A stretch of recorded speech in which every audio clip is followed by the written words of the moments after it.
ወገኖቻችን በእጅጉ ተርበዋል።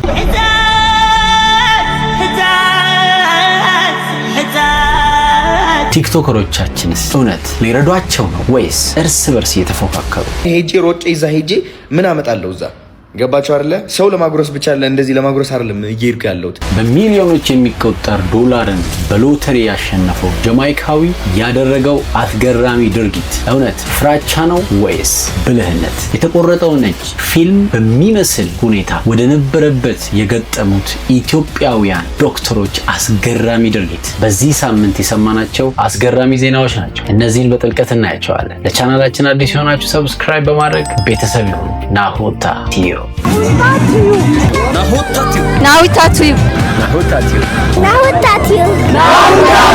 እውነትም ኢትዮጵያ ውስጥ እጅግ በጣም አስገራሚ ዶክተሮችን ተመልክተናል። እንግዲህ በዚህ ሳምንት አንድ ወጣት ስራ ላይ ያለ እንጨት እየቆረጠ እንጨት የሚቆርጥበት ማሽን በድንገት እጁን ይቆርጠዋል። በተፈጠረ ስህተት አማካኝነት ሙሉ በሙሉ እጁ ይወድቃል።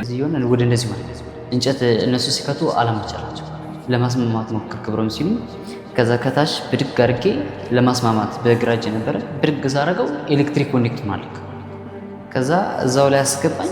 ሰከንድ አልቆየም እጄ ቆርጦ ሰደደ። እጄ ሲቆርጠው ቆምኩኝ። በዛን ሰዓት ቁሜ አማተብኩ። እጄን ሳይው ማሽኑ አንድ እጄ ማሽኑ ላይ አለ የተቆረጠው እዚህ ነው። አይኔ እየጨለመ እንግዲህ ይህ ሁኔታ ከተፈጠረ በኋላ በፍጥነት ወደ ሆስፒታል ነው የተወሰደው። በመቀጠል ደግሞ የተቆረጠውን አካል ጓደኞቹ እንደውም ዶክተሯ ጎበዝ ጓደኛ ነው ያለው ያንን እጅ ይጠቅማል ብለው ይዘውት ሄዱትና ከዛ አንደኛው እንደው እንዴት እንዳሰበው አላቅም። አንደኛው ጎበዝ ጓደኛው ቀሪ የተቆረጠውን አካል ይዘነው እንሂድ እስቲ ብሎ አንስቶ ተከትሎት በሌላ መኪና ነው የወሰደው። እንደው አንዳንዴ በጣም ይገርማል ዶክተሮች የሚሰሩት ስራ የሰውን ሕይወት ለማትረፍ እና ኢትዮጵያ ውስጥ ያሉ የጤና ባለሙያዎች ምን ያክል ጎበዞች እንደሆኑ የተወሰኑ ነገሮች ቢመቻችላቸው ሕይወት አድን ስራዎችን እንደሚሰሩ ያየንበት ትልቅ ክስተት ነው። እንግዲህ ይህም ወጣት ሆስፒታል ከደረሰ በኋላ በዘርፉ የተለያየ ስፔሻላይዝድ ያደረጉ በፕላስቲክ ሰርጀሪ፣ በአጥንት ቀዶ ሕክምና የደም ስር ስፔሻሊስት አንድ ላይ ሆኖ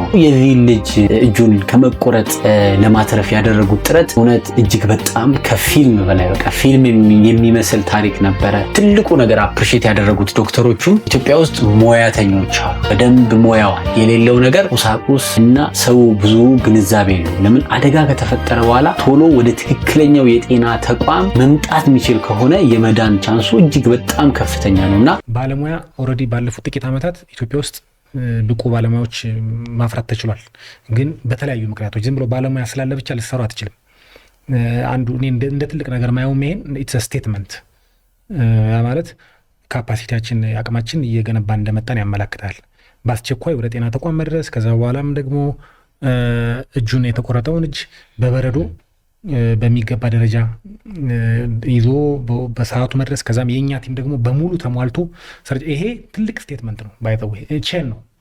ከዚህ ቼን ውስጥ አንዱ ከዚህ ሰንሰለት ውስጥ አንዱ ቦታ ላይ እንኳን ቢቆረጥ ስኬታማነቱ እንትን አይልም። ስላለም ብቻ ስፔሻሊስት ምናምን ትርጉም የለውም። በቀጣይ የሚደረግለት የተለያዩ ቀዶ ጥገናዎች አሉ። ለማገገምም ወደ ኖርማል እንቅስቃሴ ለመሄድ ረጅም ጊዜ ይፈጃል። ለምን አጥንት ቀላል ነገር አይደለም፣ ነርቮች ቀላል ነገሮች አይደሉም። ነገር ግን ይህ እንደዚህ አይነት የተሳካ ስራ በኢትዮጵያውያን ዶክተሮች መከናወኑ እጅግ በጣም የሚያስደስት ነው። ዶክተሮችን ምን ያክል ልናመሰግናቸው ዋጋቸውን ምን ያክል እንደሆነ ልናይበት የምንችለው ነውና ዓለም አቀፍ ላይ ያላችሁ ዶክተሮች እጅግ በጣም ልናከብራችሁ ልናመሰግናችሁ እንወዳለን ማለት ነው። ከወደ ጃማይካ ደግሞ የሰማነው እንግዲህ መረጃ ድርጊቱ የተፈጸመው በእርግጥ በዚህ ሳምንት አይደለም፣ በጣም ከዓመታት በፊት ነው ይህ ድርጊት የተፈጸመው። አንድ ጃማይካዊ ወጣት የጃማይካ ውስጥ የሚገኝ በጣም ትልቅ ወይም ውዱ የሎተሪ ሽልማት አሸናፊ ይሆናል። እንግዲህ ሽልማቱ እጅግ በጣም በጃማይካ ዶላር በመቶዎች ሚሊዮን የሚቆጠር ገንዘብ ነው። ይህንን ሎተሪ ካሸነፈ በኋላ ሽልማቱን ለመቀበል የሄደበት መንገድ እጅግ በጣም ብዙ ሰዎችን አነጋግሯል። እንግዲህ ሰዎች ዝርፊያ ለመፈጸም ወይ ክፉ ነገር ለማድረግ የሚጠቀሙበትን የፊት መሸፈኛ ጭንብል አድርጎ ነው ይህንን ሽልማት ለመቀበል ሄደው እና ይህ ሰውዬ እጅግ በጣም ብዙዎችን ያነጋገረበት ዋናው ምክንያት ይህ ሰውዬ ፈሪ ነው ወይስ ብልህ ነው በሚል በሁለት ጎራ ተከፍለው ብዙ ሰዎች እየተከራከሩበት ነው። ይህ ጃማይካዊ ያደረገው ነገር እኔ ከብልሃት ወስደዋለሁ ማለት ነው። በሶስተኛ ደረጃ እንግዲህ ሰሞኑን እጅግ በጣም አሳዛኝ በኢትዮጵያ ሀገራችን ክፍል በትግራይ ክልል በሌሎች አካባቢዎች እንደዚህ አይነት ተመሳሳይ መፈናቀሎች፣ ረሃቦችን እየተመለከትን ነው። እንደው እግዚአብሔር ይህንን ችግር ከሀገራችንም ከዓለማችንም ይሰውር እያለን እንግዲህ በጣም በሰፊው የሚዲያ ሽፋን አግኝቶ ፕላስም ደግሞ የችግሩ መጠን በጣም ከፍተኛ ሆኖ ያየነው ትግራይ ላይ የተመለከትነው ጉዳይ ነው።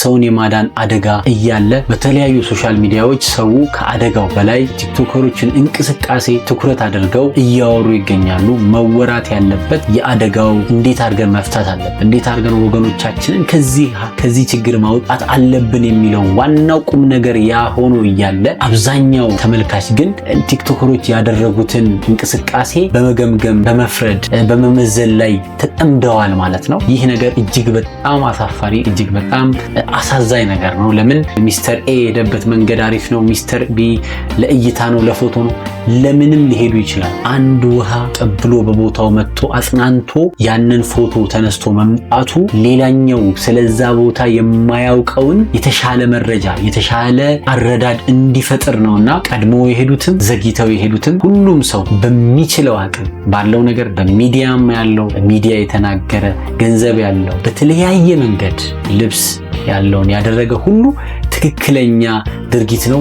ማንም ለዚህ የሚባል ነገር መሆን የለበትም። ትኩረት መሆን ያለበት እነዚህን ሰዎች እንዴት እናድናቸው ነው። የሚዲያ ሰው ሲኮን የራሱ የሆነ ተያያዥነት ያለው ነገር አለ። ቢኮዝ ያ ግለሰብ እዛ በሚቆምበት ቦታ ተጽዕኖ ሊፈጠር የሚችለው ሰው የሚያውቀው በቪዲዮ አድርጎ በዛች ስልክ ውስጥ የሚቀርጻት ነገር ትልቅ ሰዎች ጭንቅላት ውስጥ ትልቅ ተጽዕኖ ፈጥራ ብዙ ነገሮችን ሲያንቀሳቅስ አይተናል።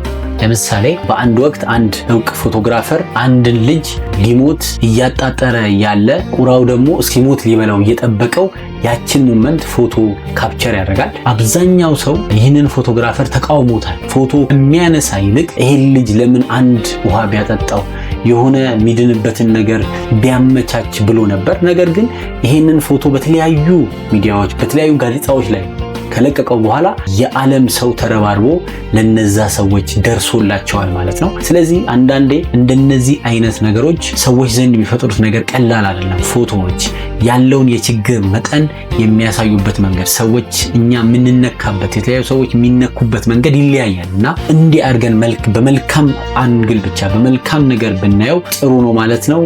እነዚህም ወጣቶች ያልሆነ ንግግሮችን የተመላለሱ ከሚያሳልፉት ይልቅ እንዲህ አይነት ነገር ላይ መሳተፋቸው እጅግ በጣም ደስ የሚልና ሊበረታታ የሚገባቸው ነገር ነው። አብዛኛው ሰው አዶናይ ልክ ነው፣ ጆን ዳንኤል እንደዚህ ነው ምናምን የሚለውን ነገር አሁን እንደዚህ ባይሆንና እንደውም እንደነዚህ አይነት ኮላቦሬሽን እንደነዚህ አይነት ፕላትፎርም በአጭር ጊዜ ውስጥ እንዲህ ፖፑላር ሆኖ ለእርዳታ በዚህ ልክ እንደው መድረሱና ለሰዎች መፍትሄ መሆኑ እጅግ በጣም ልንኮራበት ልንደሰትበት የሚገባ ጉዳይ ነው ለማለት ነው። ዛሬ ገና ነው ከዛ የገባሁት አላረፍኩም ሁላና ዛሬ ነው የሰማሁት። ይሄንን ኦልሬዲ እሱ ደውሎ አውርቷል። በፍጥነት እህት ወንድሞቼ ናቸው እዛም ያሉት መላው ኢትዮጵያ የኛ ነው። የሚያስፈልገውን ቁሳቁስና እህል ይዤ ደግሞ ወደዛ ሄዳለሁ ወንድሜ። ለዛሬ የነበረን ቪዲዮ ይሄን ይመስላል። በቀጣይ በተሻለ ቪዲዮ እስከምንገናኝ ሰላም ሁኑ። ናሁታ ቲዮ